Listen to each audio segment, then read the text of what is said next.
11월의 차가운 바람이 정비소 셔터 틈으로 스며들었다. 민재는 작업복 주머니에 손을 넣은 채 정비소 앞 도로를 바라봤다. 아침 6시, 이 시간이면 시내버스 한 대 지나가지 않는 적막한 외곽 도로였다. 한길모터스. 30년 된 간판은 페인트가 벗겨지고 녹이 슬어 글자조차 흐릿했다. 민재는 간판을 올려다보다 한숨을 쉬었다. 그가 이곳에 온 지 벌써 10년이 넘었다. 18살 아무것도 모르던 시절 이곳 문을 두드렸을 때의 기억이 아직도 생생했다. 민재야, 또 밤샘 작업했어? 정비소 안쪽에서 60대의 박정수 사장이 걸어 나왔다. 흰머리가 성성한 그는 민재를 아들처럼 여기는 유일한 사람이었다. 아니요. 그냥 일찍 나왔어요. 그래도 얼굴이 피곤해 보이는데. 젊은 것이 무리하지 마. 민재는 대답 대신 작업대 쪽으로 걸어갔다. 말이 적은 건 원래 성격이었지만 요즘 들어 더 말수가 줄었다. 사장님도 그걸 알면서도 더 이상 묻지 않았다. 오전 내내 수리 작업에 몰두했다. 엔진 소리, 렌치가 볼트를 조이는 소리, 용접기에 불꽃 튀는 소리. 민재에게 이 소리들은 일상이었고 위로였다. 말하지 않아도 되는 시간. 아무도 자신에게 과거를 묻지 않는 시간. 점심때가 되어 손을 씻으려는데 정비소 입구로 차 한 대가 천천히 들어왔다. 최신형 SUV. 이 외곽 정비소에는 어울리지 않는 고급 차량이었다. 민재는 수건으로 손을 닦으며 차를 바라봤다. 운전석 문이 열리고 40대로 보이는 여성이 내렸다. 검은색 코트에 단정한 헤어스타일. 그녀는 주변을 천천히 둘러보다 민재와 눈이 마주쳤다. 여기가 한길모터스 맞나요? 목소리는 차분했지만 어딘가 떨림이 섞여 있었다. 네. 무슨 문제 있으세요? 엔진 경고등이 켜졌어요. 점검 좀 부탁드려도 될까요? 민재는 고개를 끄덕이고 차보닛을 열었다. 그런데 이상했다. 엔진 상태는 거의 완벽했다. 신차나 다름없는 컨디션. 경고등이 켜질 이유가 없었다. 큰 문제는 없는 것 같은데요. 센서 오류일 수도 있고. 여성은 대답 없이 정비소 내부를 바라보고 있었다. 그녀의 시선이 머문 곳은 작업대 옆 낡은 사진 액자였다. 먼지 쌓인 유리 너머로 한 남자의 얼굴이 보였다. 저 사진. 그녀의 목소리가 갑자기 잠겼다. 아, 그건 전 사장님이세요. 한승호 사장님. 한승호. 여성은 그 이름을 되뇌듯 중얼거렸다. 그리고 잠시 말없이 서 있다가 천천히 고개를 돌렸다. 여기. 곧 사라질 줄 알았는데 아직 있었네요. 예. 아니에요. 혼잣말이었어요. 그녀는 명함 한 장을 꺼내 민재에게 건넸다. 서정화 브릿지건설 이사. 수리비는 나중에 청구서로 보내주세요. 제 연락처예요. 아, 근데 정말 큰 문제는. 괜찮아요. 그냥 들르고 싶었어요. 정화는 그렇게 말하고 차에 올라탔다. SUV는 천천히 정비소를 빠져나갔고 민재는 손에 쥔 명함을 물끄러미 바라봤다. 무언가 이상했다. 저 여자는 처음부터 차를 고치러 온 게 아니었다. 사흘 후 민재가 아침 일찍 정비소에 도착했을 때 이미 작업차 2대가 정비소 앞에 서 있었다. 뭐지? 작업자들이 사다리를 세우고 간판을 떼어내고 있었다. 30년 된 한길모터스 간판이 천천히 내려왔다. 잠깐만요. 무슨 일이세요? 박정수 사장이 안에서 허둥지둥 뛰어나왔다. 저희는 의뢰받고 온 거예요. 간판 교체랑 외벽 도색 작업이요. 누가 의뢰를요? 작업 반장이 서류를 펼쳐 보였다. 여기 보시면 고인의 뜻에 따라라고만 되어 있네요. 비용은 이미 다 지불되었고요. 민재와 박 사장은 서로를 바라봤다. 고인? 한승호 사장님을 말하는 건가? 그날 하루 종일 정비소는 공사장이 되었다. 간판이 새로 달리고 벽이 밝은 베이지색으로 칠해졌고 오래된 조명이 LED로 교체되었다. 저녁 무렵 새 간판에 불이 켜졌다. 세길 오토 서비스. 세길. 민재는 그 글자를 읽으며 멍하니 서 있었다. 한 길에서 세 길로. 누군가 의도적으로 이름을 바꾼 것이었다. 민재야, 이것 좀 봐. 박 사장이 봉투 하나를 들고 있었다. 공사업체가 남기고 간 것이었다. 민재가 봉투를 열자 안에서 오래된 편지 한 통이 나왔다.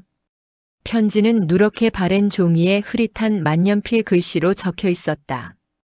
정화에게 이 편지를 읽고 있다면 아빠는 이미 곁에 없을 것이다. 미안하다. 아빠는 내게 좋은 아버지가 아니었다. 내가 떠날 때 붙잡지 못했고 내가 돌아오길 기다리기만 했다. 하지만 한 가지만은 꼭 부탁하고 싶구나. 이 정비소에 민재라는 아이가 있다. 아빠가 키운 아이다. 이 아이가 마지막 약속을 지킬 수 있도록 도와줘. 그리고 가능하다면 이 아이를 내 동생처럼 생각해줘. 아빠는 너희 둘 다 지키지 못했다. 이제라도 너희가 서로를 지켜주길 바란다. 한승호. 민재의 손이 떨렸다. 편지를 읽고 또 읽었다. 민재야.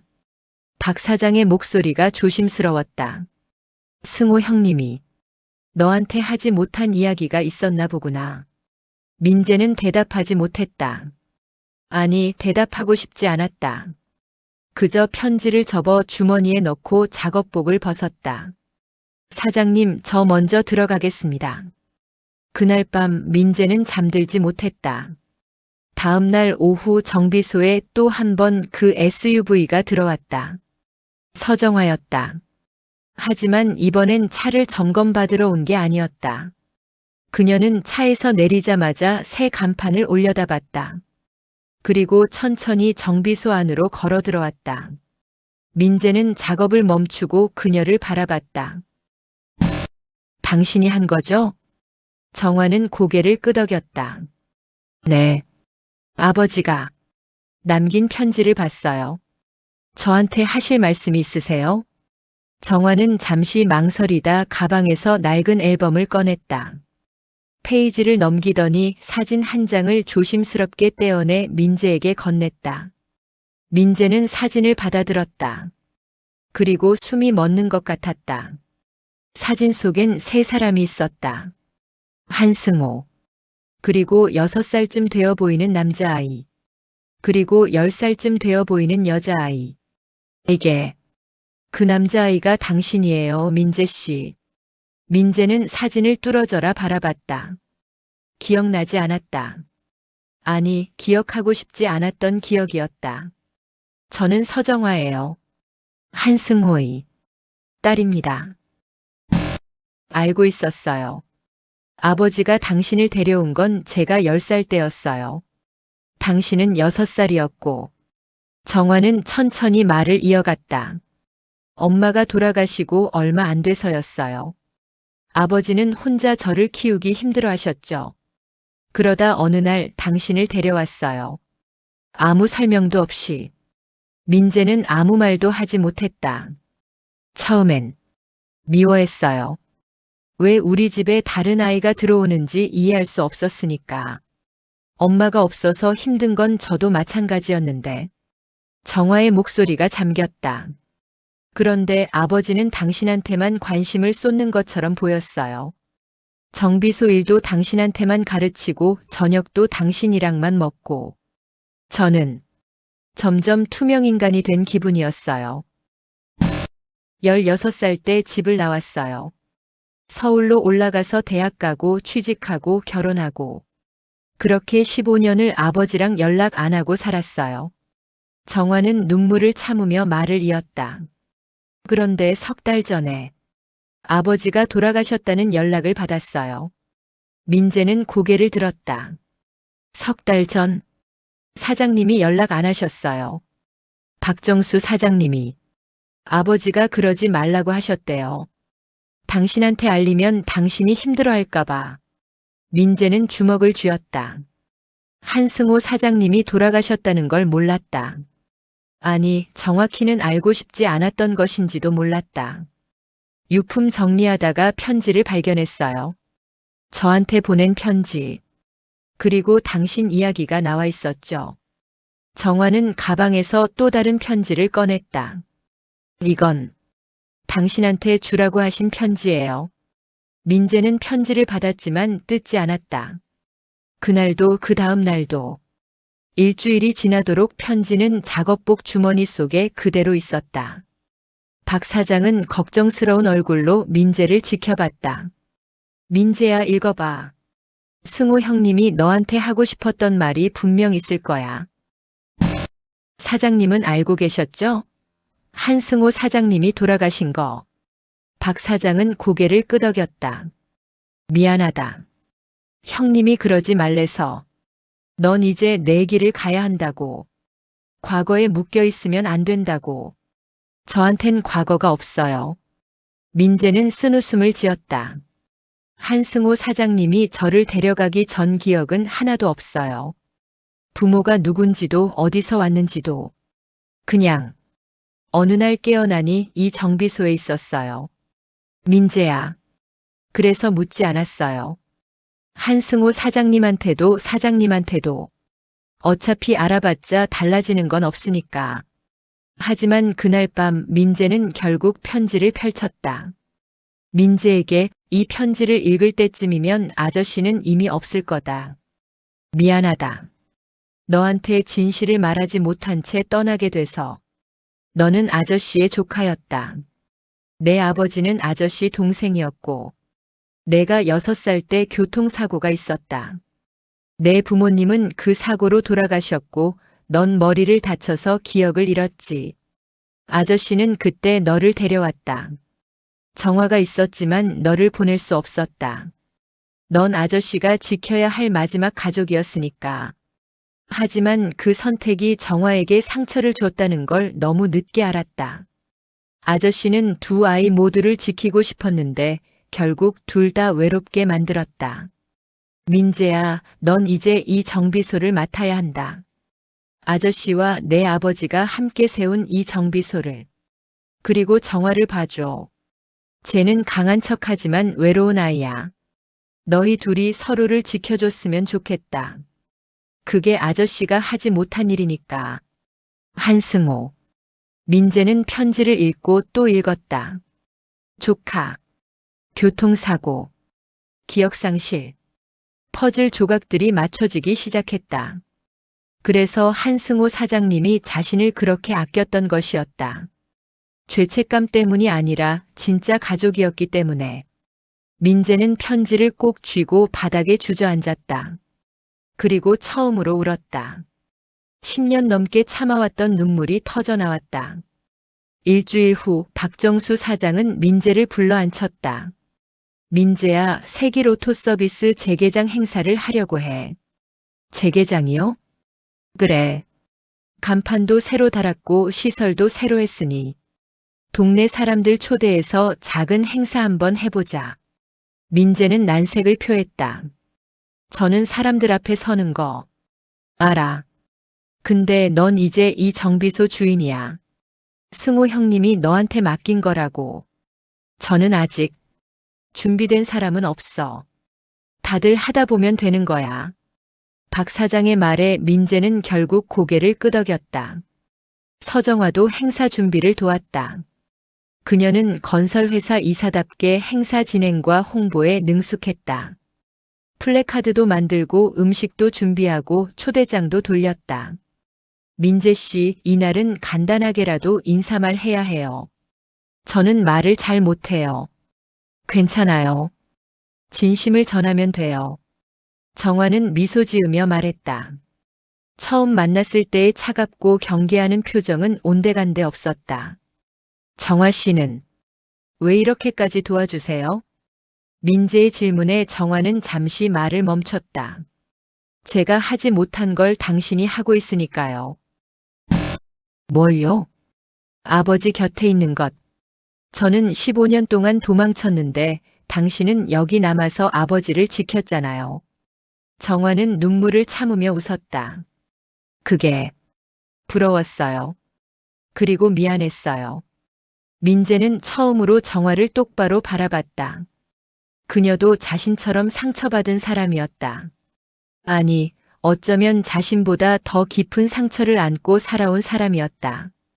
행사 당일 세기로토 서비스는 사람들로 붐볐다. 동네 주민들, 단골 손님들, 그리고 몇몇 지역 사업자들까지 초대되었다. 작은 정비소 행사치고는 제법 큰 규모였다. 민재는 작업복 대신 깨끗한 셔츠를 입고 있었다. 손은 떨렸고 입은 바짝 말라 있었다. 긴장하지 마. 내가 하고 싶은 말만 하면 돼. 박 사장이 어깨를 토닥였다. 오후 2시 행사가 시작되었다. 박 사장의 인사말이 끝나고 민재가 단상에 올랐다. 사람들의 시선이 일제히 민재에게 쏟아졌다. 민재는 마이크를 잡은 손이 떨리는 걸 느꼈다. 저는 목소리가 나오지 않았다. 숨을 크게 들이쉬고 다시 시작했다. 저는 말을 잘 못합니다. 사람들 앞에 서는 것도 익숙하지 않습니다. 청중들이 조용히 귀를 기울였다. 하지만 오늘은 꼭 하고 싶은 말이 있어서 이 자리에 섰습니다. 민재는 관중석을 천천히 둘러봤다. 정화가 앞줄에 앉아 있었다. 그녀는 조용히 고개를 끄덕이며 격려했다. 저를 키워주신 한승호 사장님. 그분은 제게 일만 가르쳐 주신 게 아닙니다. 사람이 사람을 어떻게 대해야 하는지, 책임이 무엇인지, 그리고 민재는 잠시 말을 멈췄다. 눈물이 차올랐지만 참았다. 가족이 무엇인지 가르쳐 주셨습니다. 청중석이 술렁였다. 저는 기억을 잃은 아이였습니다. 과거도 없고 미래도 없었습니다. 하지만 한승호 사장님은 저에게 이곳을 주셨습니다. 일할 수 있는 곳, 머물 수 있는 곳, 그리고 집이라고 부를 수 있는 곳을. 민재는 정화를 바라봤다. 그리고 이제 저는 알게 되었습니다. 한승호 사장님이 지키고 싶었던 건 저 혼자가 아니었다는 것을. 그분에겐 지키고 싶었던 또 다른 가족이 있었다는 것을. 정화의 눈에서 눈물이 흘러내렸다. 세기로토 서비스. 이 이름은 새로운 길을 의미합니다. 한승호 사장님이 걸었던 길에서 벗어나는 게 아니라 그 길을 이어가면서 새로운 방향으로 나아가는 것입니다. 민재는 깊게 숨을 들이쉬었다. 저는 이 정비소를 지키겠습니다. 한승호 사장님의 뜻을 이어서 부끄럽지 않게 운영하겠습니다. 그리고 민재는 정화를 향해 고개를 숙였다. 한승호 사장님이 하지 못하신 일을 제가 하겠습니다. 가족을 지키는 일을요. 관중석에서 박수가 터져 나왔다. 처음엔 정화만 박수를 쳤지만 곧 모든 사람이 함께 박수를 보냈다. 민재는 단상에서 내려왔다. 정화가 다가와 손을 잡았다. 고마워요. 제가 고맙습니다. 두 사람은 처음으로 진심으로 미소 지었다. 행사가 끝나고 사람들이 하나둘 돌아간 저녁 무렵, 정화는 민재를 정비소 사무실로 불렀다. 민재 씨, 보여드릴 게 하나 더 있어요.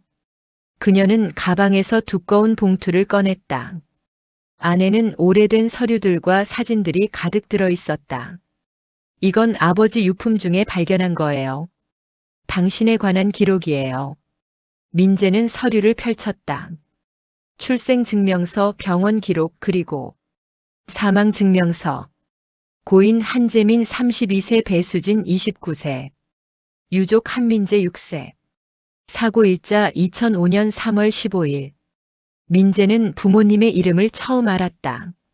한재민, 배수진. 아버지 일기장도 있어요. 정화가 건넨 낡은 일기장을 펼쳤다. 한승호의 손글씨가 빼곡히 적혀 있었다. 2005년 3월 20일. 재민이가 떠났다. 내 동생이, 그 착한 동생이 세상을 떠났다. 수진이도 함께. 민재만 살아남았다. 하지만 아이는 모든 기억을 잃었다. 부모님도 자기 이름도 아무것도 기억하지 못한다. 병원에서는 외상 후 스트레스 장애와 기억 상실이라고 했다. 회복될 수도 안 될 수도 있다고. 민재를 데려왔다. 정화는 아직 모른다. 어떻게 설명해야 할지 모르겠다. 2005년 5월 3일. 민재가 조금씩 적응하고 있다. 말은 여전히 없지만 정비소 일을 신기하게 바라본다. 오늘 정화가 물었다. 아빠, 저 애는 누구예요? 나는 대답하지 못했다. 아빠가 돌봐줘야 하는 아이야 라고만 했다. 정화의 표정이 어두워졌다. 내가 실수하고 있는 건가? 2007년 12월 25일. 정화가 난 투명인간 같아라고 말했다. 가슴이 무너졌다. 나는 두 아이 모두를 사랑하는데 왜 그걸 제대로 표현하지 못하는 걸까? 민재에게 더 신경 쓰게 되는 건 그 아이가 더 약해 보여서다. 아무것도 기억 못하는 아이, 부모를 잃은 아이. 하지만 정화도 엄마를 잃었다. 나는 둘 다 지켜야 하는데 둘 다 놓치고 있다. 2010년 6월 10일. 정화가 집을 나갔다. 편지 한 장만 남기고. 아빠는 저보다 민재 오빠가 더 중요하시죠. 이제 저 없이 사세요. 달려가서 붙잡아야 했는데 나는 그러지 못했다. 정화가 더 큰 세상으로 나가는 게 맞다고 생각했다. 이 좁은 정비소에 묶어두고 싶지 않았다. 하지만 그건 변명이었다. 나는 그저 용기가 없었다. 2024년 8월 2일. 병원에서 시한부 판정을 받았다. 6개월. 민재한테 말해야 하나? 아니다. 그 아이는 또 혼자가 된다는 두려움에 무너질 것이다. 정화한테 연락해야 하나? 하지만 15년 동안 연락 한 번 없이 산 내가 무슨 자격으로. 나는 결국 아무것도 하지 못하는 비겁한 아버지다. 2024년 10월 15일. 편지를 썼다. 정화에게, 민재에게. 이제는 말해야 한다. 진실을. 그리고 내가 하지 못한 일을 부탁해야 한다. 두 아이가 서로를 지켜주길. 그게 내가 바라는 마지막 소원이다. 민재는 일기장을 덮었다. 손이 떨렸다. 한승호 사장님은 저 때문에 정화 씨를 잃은 거네요. 아니에요. 정화가 고개를 저었다. 아버지는 둘 다 사랑하셨어요. 단지 표현을 못하셨을 뿐이에요. 하지만 저도 어렸어요. 질투도 했고 서운하기도 했죠. 하지만 이제는 알아요. 아버지가 당신을 선택한 게 아니라 우리 둘 다 지키려고 애쓰셨다는 걸. 정화는 민재의 손을 잡았다. 그리고 당신 잘못은 더더욱 아니에요. 당신은 그저 살아남은 아이였을 뿐이에요. 민재는 처음으로 정화를 똑바로 바라봤다. 그녀의 눈에는 원망이 아니라 이해와 용서가 담겨 있었다. 민재 씨. 네. 우리 이제 시작해요. 아버지가 못다 한 이야기를. 다음 날부터 정화는 정기적으로 정비소를 방문했다. 처음엔 주말에만 왔지만 점차 평일에도 들르기 시작했다. 서울 본사 일을 마치고 밤늦게 차를 몰고 내려오는 날도 있었다. 정화 씨, 너무 무리하시는 거 아니에요? 민재가 걱정스럽게 물었다. 괜찮아요. 이제 이곳도 제 집이니까요. 정화는 미소 지으며 정비소 구석구석을 살폈다. 먼지 쌓인 선반도 닦고 오래된 부품들도 정리했다. 민재 씨, 이거 다 언제 산 거예요? 10년은 된 것 같은데. 아, 그건 그냥 버리기 아까워서. 정비소는 창고가 아니에요. 새로 정리합시다. 정화는 말은 엄하게 했지만 표정은 부드러웠다. 마치 오랜 시간 잃어버렸던 퍼즐 조각을 다시 찾은 것처럼. 박정수 사장은 두 사람을 흐뭇하게 바라봤다. 승호 형님이 보시면 좋아하실 텐데. 사장님. 응? 고맙습니다. 그동안 저 혼자 두지 않으셔서. 민재의 말에 박 사장은 눈시울을 붉혔다. 무슨 소리야? 넌 혼자였던 적 없어. 항상 우리가 있었잖아. 어느 일요일 오후 정화는 민재를 차에 태웠다. 어디 가는 거예요? 아버지가 묻힌 곳이에요. 같이 가요. 차는 1시간쯤 달려 조용한 언덕 위 묘지에 도착했다. 한승호의 묘 앞에는 아직 꽃이 시들지 않았다. 누군가 최근에 다녀간 것 같았다. 박정수 사장님이 매주 오세요. 정화가 설명했다. 저도 몰랐어요. 제가 오지 않을 때도 누군가 아버지를 기억하고 있었다는 걸. 민재는 묘비 앞에 무릎을 꿇었다. 처음으로 한승호 앞에서 고개를 숙였다. 사장님. 말이 나오지 않았다. 하고 싶은 말은 많았지만 무엇부터 시작해야 할지 몰랐다. 저는 오랫동안 제 자신이 누군지 몰랐습니다. 과거가 없는 사람처럼 살았습니다. 바람이 불었다. 나뭇잎이 스치는 소리만 들렸다. 하지만 이제 알았습니다. 저는 혼자가 아니었습니다. 사장님이, 박 사장님이 그리고 정화 씨가 있었습니다. 민재는 눈물을 닦았다. 늦었지만 이제라도 말씀드립니다. 고맙습니다. 저를 포기하지 않으셔서. 그리고 민재는 정화를 돌아봤다. 그녀도 울고 있었다. 정화 씨도 지키지 못해서 미안하다고 하지 마세요. 우리가 이제 서로를 지킬 가족이니까요. 정화는 민재 옆에 무릎을 꿇고 묘비에 손을 얹었다. 아빠, 저 왔어요. 늦어서 미안해요. 그녀의 목소리가 떨렸다. 15년이나 도망쳤어요. 용기가 없었어요. 아빠를 마주하는 게 무서웠어요. 제가 집을 나간 게 잘못이었다고 인정하는 것 같아서. 정화는 흐느꼈다. 하지만 이제 알아요. 아빠도 무서워하셨다는 걸. 저를 붙잡을 용기가 없으셨던 거죠?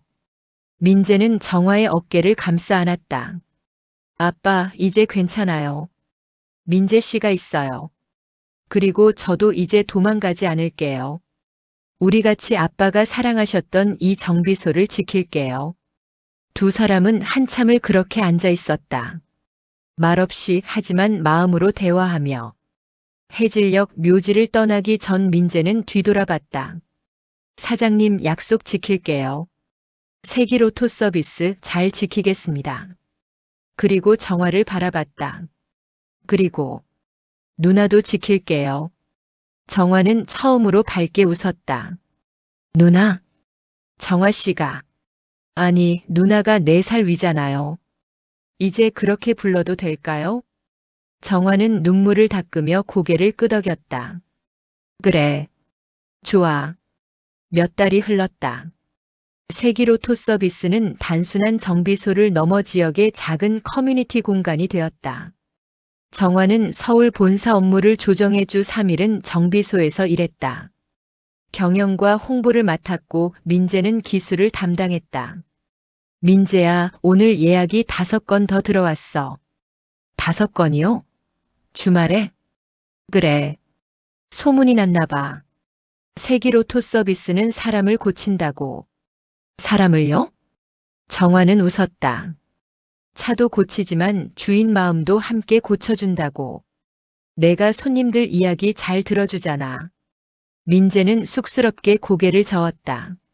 하지만 실제로 손님들은 차 수리뿐 아니라 자신의 고민도 털어놓곤 했다.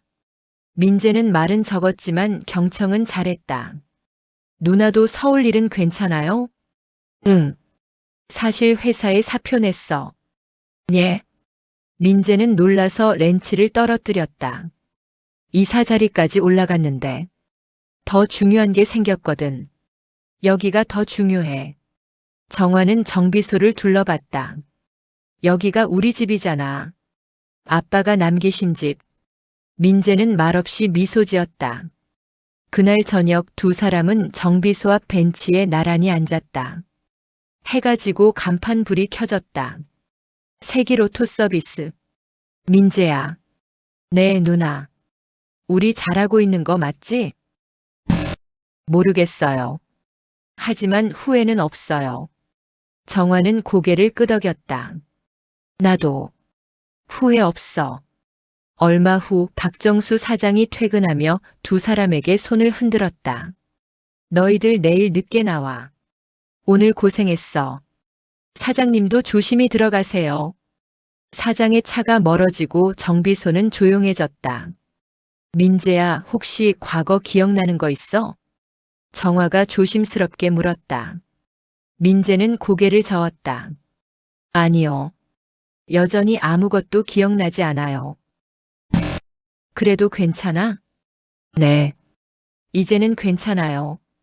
민재는 하늘을 올려다봤다. 기억은 없지만 지금이 있으니까요. 누나도 있고 사장님도 있고 이 정비소도 있고. 응. 과거를 기억하는 것보다 지금을 기억하는 게 더 중요한 것 같아요. 정화는 민재의 어깨에 머리를 기댔다. 오빠. 네. 고마워. 돌아올 곳을 지켜줘서. 민재는 대답 대신 정화의 머리를 토닥였다. 별이 하나둘 떠올랐다. 정비소 간판 불빛 아래 두 사람은 말없이 앉아 있었다. 서로를 지켜주기로 약속한 두 사람. 각자의 상처를 안고 살아온 두 사람. 그리고 이제 함께 걸어가기로 한 두 사람. 1년 후. 세기로토 서비스입니다. 문을 열고 들어온 손님을 향해 밝은 목소리가 울렸다. 민재였다. 예전에 그 과묵한 청년과는 다른 모습이었다. 어서 오세요. 예약하신 김민수 고객님 맞으시죠? 정화가 태블릿을 들고 나왔다. 그녀는 이제 완전히 이곳 사람이 되어 있었다. 정비소는 확장 공사를 거쳐 2배로 넓어졌다. 작업 베이도 늘어났고 대기실도 새로 만들어졌다. 벽 한쪽에는 사진이 걸려 있었다. 한승호의 젊은 시절 사진. 그 옆에 민재와 정화가 함께 찍은 최근 사진. 그리고 그 아래 작은 명패. 한길모터스 1985년에서 2024년. 세기로토 서비스 2024년부터 현재. 민재 오빠. 뒤쪽 사무실에서 20대 초반 여성이 뛰어나왔다. 새로 채용한 직원이었다. 사장님, 부품 배송 왔어요. 사장님은 누나고 나는 그냥 민재예요. 아, 맞다. 죄송해요, 민재 씨. 정화가 웃으며 고개를 저었다. 괜찮아. 근데 민재 오빠 맞긴 해. 나이로는 민재가 선배니까. 그럼 민재 선배님? 그냥 민재 오빠 해.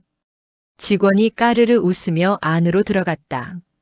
민재는 작업복을 입으며 정화를 바라봤다. 누나, 우리 직원 한 명 더 뽑을까요? 일이 너무 많아진 것 같아서. 그러자. 이번 주말에 면접 공고 올릴게. 네. 그럼 저 작업 들어갑니다.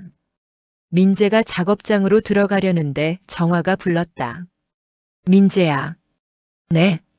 아빠 기일이 다음 주잖아. 네. 알고 있어요. 같이 가자. 좋은 소식 많이 전해드리고 싶어. 민재는 미소 지으며 고개를 끄덕였다. 그래요, 누나. 같이 가요. 정비소 밖으로 차 한 대가 들어왔다.